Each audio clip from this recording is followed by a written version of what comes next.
Good morning, students. Today we are doing chapter number 8, Two Gentlemen of Verona. Gentleman means good man. What here the meaning of gentleman is two noble and good young boys of Verona. Verona is a famous city of Italy that is an attraction for the visitors and tourists. So Two Gentlemen of Verona chapter is a story about two sincere and selfless young boys. They face many hardships for the treatment of their sister who had been suffering from tuberculosis of spine. How the two boys manage their sister's treatment? Are they able to save her life? And how did the narrator came into the contact of these two young boys? For all the solutions, let us read the lesson and find out. So, let us first start with the introduction of the writer, author of the story. The chapter Two Gentlemen of Verona is written by A.J. Cronin. A.J. Cronin was a doctor. A.J. Cronin एक doctor थे. He practiced medicine Wales and in London.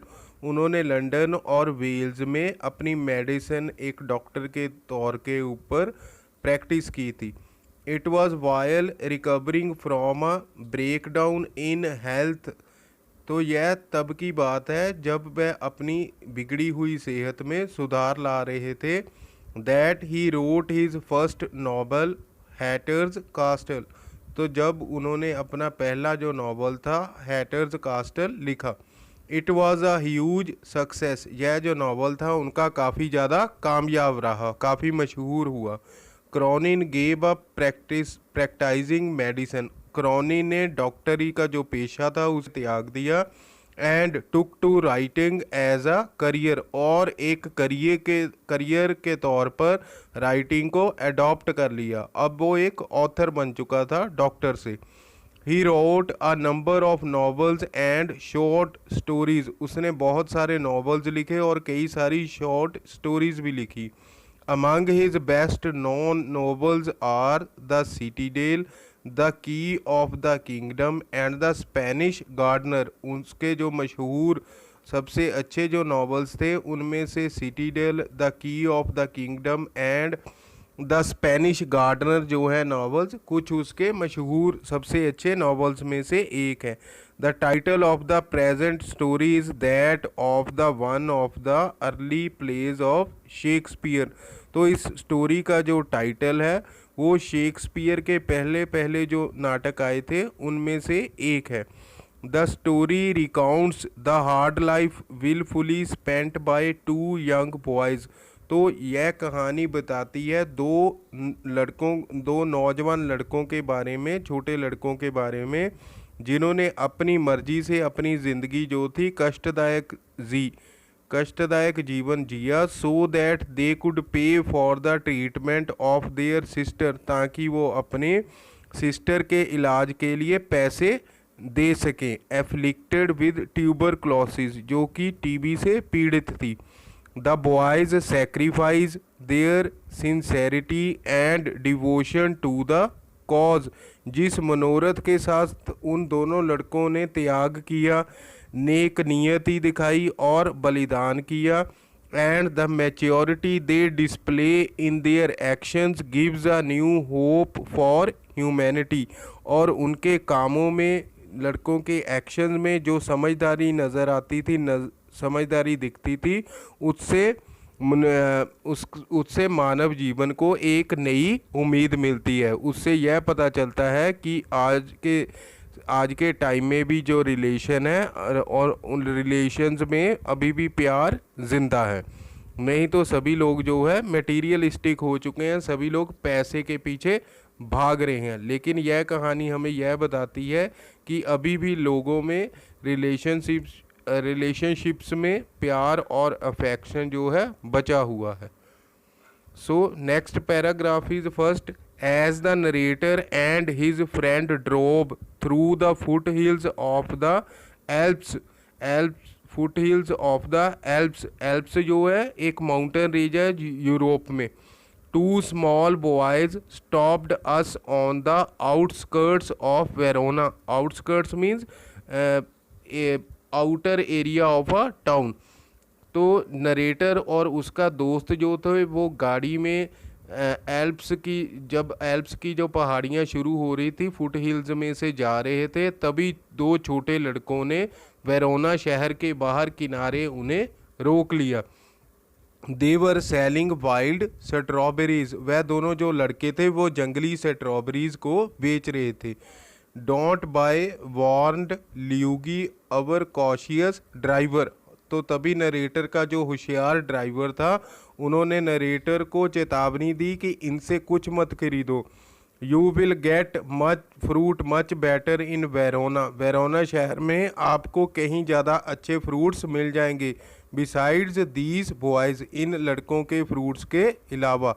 Luigi shrugged his shoulders to convey his disapproval of their shabby appearance. Shabby means गंदी.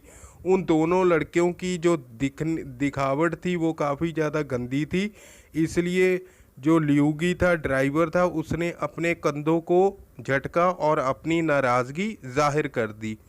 One boy had on a worn jersey. उनमें से एक लड़के ने घिसी हुई Jersey पहनी हुई थी. एंड कट ऑफ खाकी पैंट्स. और खाकी कलर की पैंट पहनी हुई थी जो कटी फटी थी. The other a shortened army tunic. दूसरे ने एक आर्मी की जो जैकेट पहनी हुई थी. ट्यूनिक मीन्स जैकेट जिसके बाजू ना हो, विदाउट स्लीव्स जो थी जैकेट पहन रखी थी. Gathered in loose folds about his skinny frame. Skinny means thin, दुबला पतला. और उसने अपने दुबले पतले शरीर पर यह जो लूज जैकेट थी उसके फोल्ड्स बना बनाकर उसे अपने शरीर के ऊपर फिट किया हुआ था. Frame means body. Yet gazing at the two little figures with their brown skins, tangled hair, tangled means उलझे हुए, and dark earnest eyes. तो चाहे कि इन लड़कों की जो थी दिखावट गंदी थी, लेकिन उन लड़कों को देखते हुए लड़कों की जो स्किन का कलर था वो गेहुआ था, ब्राउन कलर था. बाल उनके उलझे हुए थे और उनकी काली काली गंभीर गहरी आंखें थी. We felt our self strangely attracted. तो नरेटर और उसका फ्रेंड को अजीब तरीक़ों से उन दोनों लड़कों के प्रति अट्रैक्शन होने लगी. My companion who spoke to the boys. मेरा जो साथी था, नरेटर का जो साथी था, दोस्त था, उसने उन दोनों लड़कों से बातचीत की. Discovered that they were brothers. और उसने पता लगाया कि दोनों लड़के भाई थे. Nicola the elder was 13. उनमें से जो बड़ा वाला था उसका नाम निकोला था और वो 13 साल का था. जैकोपो और दूसरा था Jacopo who barely came up to the door handle of the car. Barely means मुश्किल से, जो मुश्किल से, हार्डली कार के दरवाजे के हैंडल तक पहुंच पाता था. Was nearly 12. लगभग 12 साल का था. We bought their biggest basket. और नरेटर जो था उसने उन लड़कों की जो सबसे बड़ी स्ट्रॉबेरीज की टोकरी थी वो खरीद ली. Then set off toward town. और वो फिर वह वेरोना शहर की तरफ रवाना हो गए. Next morning coming out of our hotel we saw our friends went over shoe shine boxes. तो अगली सवेर जब नरेटर और उसका साथी अपने होटल से बाहर आए तो उन्होंने देखा कि उनके वो दो छोटे दोस्त निकोला और जो जैकोपो थे वो जूते चमकाने वाले बॉक्सेस के ऊपर झुके हुए थे. Beside the fountain in the public square doing a brisk business. Brisk means busy. वो दोनों लड़के शू शाइन बॉक्सेस लेकर पब्लिक स्क्वायर में एक फाउंटेन फुवारे के पास बैठे हुए थे और उनकी दुकानदारी जो थी काफ़ी ज़्यादा तेज़ चल रही थी. तो तो पब्लिक स्केयर का मीनिंग होता है कि पुराने ज़माने में, एंशियंट टाइम्स में, जहाँ पर जिस जगह पर लोग इकट्ठे हुआ करते थे, पब्लिक इकट्ठा हुआ करती थी, उसे पब्लिक स्केयर कहते थे। तो ऐसे ही एक पब्लिक स्केयर के ऊपर दोनों जो लड़के थे वो शू शाइन बॉक्सेस लेकर लोगों के जूते पॉलिश कर रहे थे और उनकी दुकानदारी जो थी काफ़ी ज़्यादा तेज़ चल रही थी। तो नरेटर और उसके फ्रेंड ने देखा निकोला और जैकोब पास शू शाइन करवाने वाले लोगों की भीड़ लगी थी और बाज़ार जो था काफ़ी ज़्यादा उनका गर्म चल रहा था। We watched for a few moments, narrator और उसके फ्रेंड ने उन दोनों को कुछ देर के लिए देखा। देन एज ट्रेड स्लैकेंड, तो जब उनकी दुकानदारी थोड़ी ठंडी पड़ी, स्लैकेंड मीन्स ठंडी होना, कम होना, वी वेंट ओवर, वे दोनों उनके पास गए। They greeted us with friendly faces, दोनों लड़कों ने मुस्कुराते चेहरों के साथ उनका स्वागत किया। I thought you picked fruit for a living, I said, narrator ने कहा कि मैं सोचता था कि तुम रोजी रोटी के लिए फल बेचते हो। We do many things sir, Nicola answered seriously, Nicola ने सीरियस होते हुए आंसर किया, हम बहुत सारी चीज़ें करते हैं श्रीमान। ही ग्लैंस्ड एट अस होपफुली, वो हमारी तरफ बड़ी उम्मीद से, बड़ी आशा से देख रहा था। Often we show visitors through the town, और उन्होंने बताया कि वो दोनों भाई अक्सर जो पर्यटक, जो विजिटर बाहर से वेरोना शहर में आते थे, वो उनको शहर घुमाते थे। टू जूलियट्स टॉम्ब, वह उन्हें जूलियट की मज़ार and other places of interest, और दूसरी खास जगहें घुमाते थे। All right I smiled, you take us along, narrator ने मुस्कुराते हुए कहा, ठीक है, तुम हमें भी अपने साथ ले चलना। As we made the rounds, तो जब हम, नरेटर और उसका दोस्त उन लड़कों के साथ घूम रहे थे, my interest was again provoked by their remarkable demeanour, demeanour means behaviour, तो उन दोनों लड़कों का विशेष खास व्यवहार देखकर उनके बारे में जो नरेटर की उत्सुकता थी, दिलचस्पी थी, वो फिर से जाग उठी थी। प्रोवोक मीन्स जाग उठना। देवर चाइल्डिश इनफ, वह दोनों काफ़ी चाइल्डिश, इनोसेंट, मासूम थे। And in many ways quite artless, और बिल्कुल ईमानदार थे, ऑनेस्ट थे। Jacopo was lively as a squirrel, जो जैकोबो था वो किसी गिलहरी की तरह चंचल था।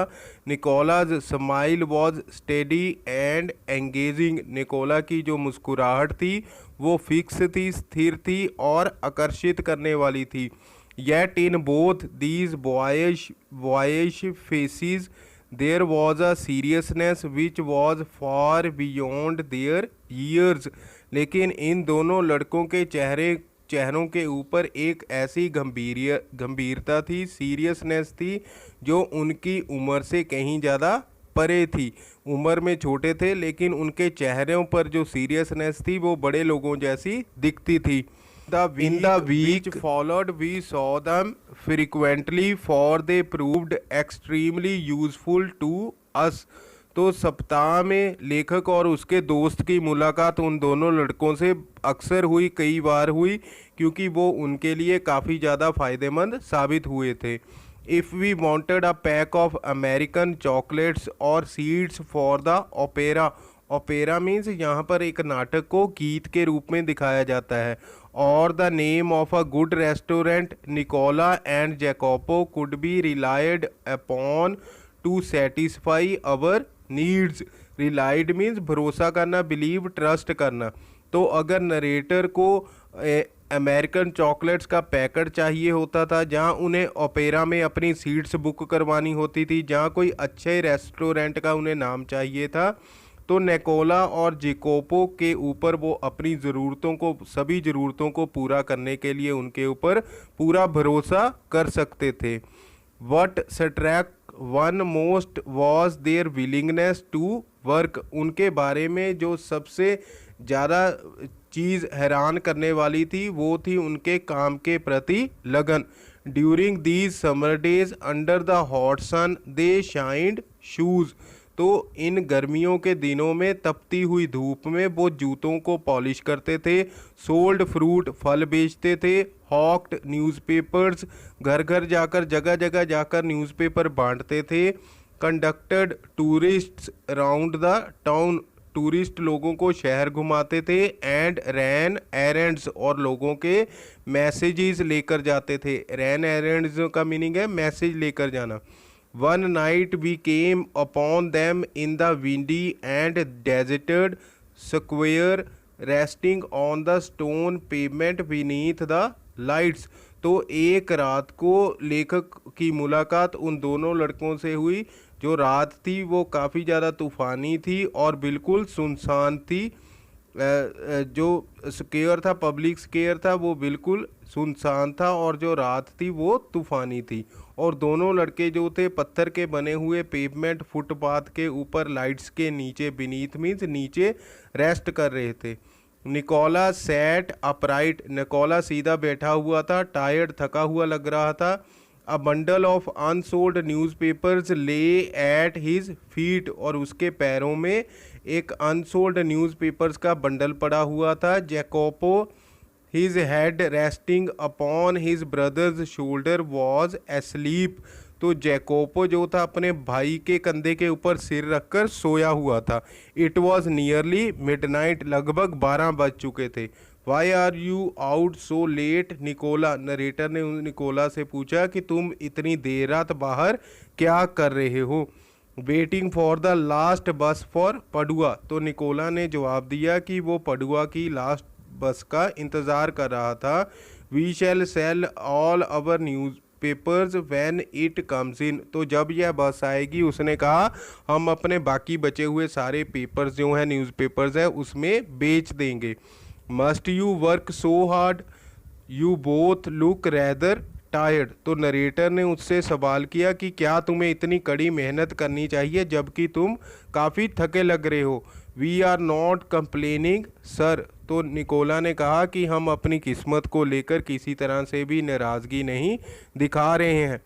But next morning when I went over to the fountain to have my shoes shined, लेकिन अगली सुबह जब मैं फाउंटेन के पास अपने जूते पॉलिश करवाने के लिए गया, I said Nicola the way you and Jacopo work, मैंने कहा निकोला तुम और जैकोपो जिस तरह से काम करते हो, you must earn quite a bit means a lot of, enough, तुम निकोला और जैकोपो को, तुम दोनों को काफ़ी ज़्यादा पैसे कमाने चाहिए।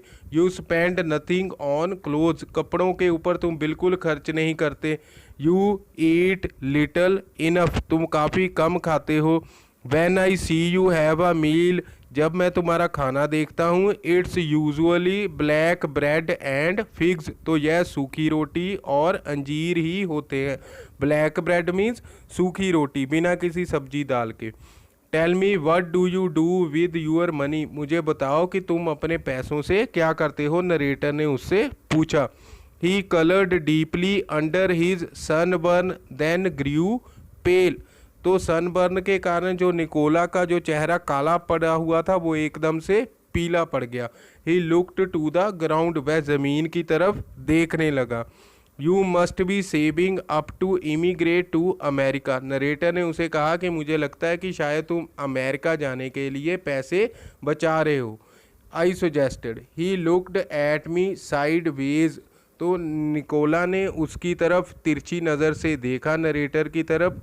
स्पोक विद एन एफर्ट, और मुश्किल से बोला, we should greatly like to go to the States, हमें States, United States of America में जाने पर काफ़ी ज़्यादा खुशी होगी। But here at present we have other plans, लेकिन अभी हमारे पास कुछ और प्लान्स हैं। व्हाट प्लान्स, नरेटर ने उससे सवाल किया कि कौन से प्लान्स हैं तुम्हारे अभी। ही स्माइल्ड अनकम्फर्टेबली, वो बेचैनी में मुस्कुराया। जस्ट प्लान्स सर, ई आंसर्ड इन अ लो वॉइस, उसने एक छोटी सी धीमी सी आवाज़ में कहा, श्रीमान सिर्फ प्लान्स है जो मैं आपको नहीं बता सकता। सो स्टूडेंट्स, आज के लिए बस इतना ही चैप्टर हम नेक्स्ट वीडियो में कंप्लीट करेंगे। Students, here are some questions for your home assignment. Find out the answers of all and write your answers in your notebooks in clean and beautiful handwriting. Till then, thank you very much.